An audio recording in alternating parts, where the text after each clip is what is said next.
The next tactic is one of the simplest strategies and the most direct way to create breathing room in your monthly budget. Essentially, what we're doing is extending the amortization on the mortgage. In other words, we're extending the life of the mortgage. And by doing so, we are reducing the monthly payment you are paying on that mortgage. Let's look at an example. Let's say you have a $500,000 mortgage at a rate of 5.25% with an amortization of 25 years, and therefore the monthly payment is $2,980 per month. And let's say we extend this amortization to 30 years. What this does to the monthly payment is that it brings it down. Now the new monthly payment becomes $2,744. That is a difference of $236 per month. So you're reducing your monthly payment and therefore increasing your monthly cash flow by $236 per month by extending the amortization by 5 years.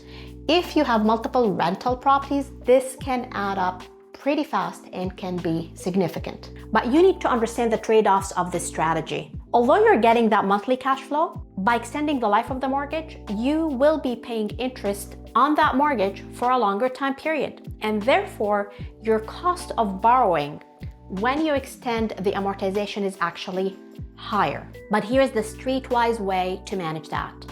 You can shorten the life of the mortgage through the prepayment privileges. So you may have an amortization that is set at 30 years, but you can change the effective amortization back to 25 years through the prepayment privileges. One of the things I suggest clients do is, if you have residual cash flow at the end of the year, is to take that lump sum and put it towards the mortgage, if it makes sense, because the entire lump sum actually goes towards the principal pay down. It does not get allocated between principal and interest. And by doing so, you can shorten the life of the mortgage. Another way to do it is to take a bi-weekly accelerated mortgage payment. With some lenders, the monthly mortgage payment is actually equal to the bi-weekly accelerated mortgage payment. But because you're going with a bi-weekly accelerated, you're hitting that principal at a higher frequency, and therefore you're burning that mortgage down a little faster. So it does impact your effective amortization. So the way to do it is to utilize prepayment strategies to shorten the life of the mortgage, to avoid or reduce the impact of increased cost of borrowing as a result of stretching the amortization. Think about this strategy as a temporary detour.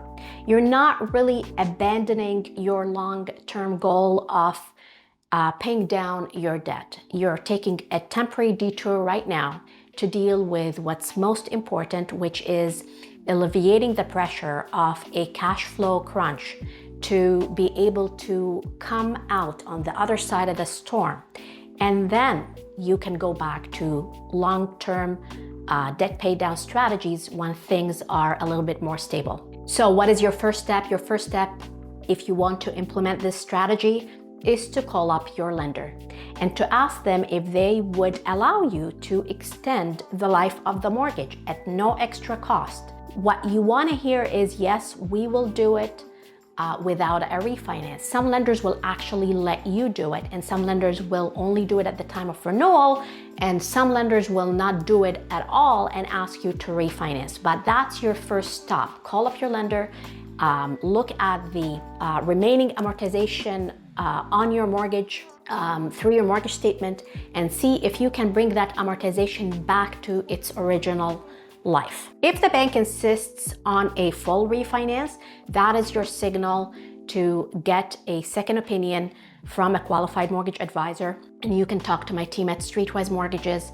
to help you explore your options. If your lender insists on a full refinance, that is your signal to get a second opinion. And I invite you to speak with a qualified mortgage advisor from my team at Streetwise Mortgages to help you explore other options that are available to you in the market. There may be options for you to switch to a different lender at a cheaper interest rate while extending amortization. There may be options for you to do so and potentially get a cash back from the new lender and offset some of the switching costs. So you may reach out to my team at the link in the description. So connect with a mortgage advisor from my team for a second opinion and to explore your options. And you may do so by clicking the link in the description below.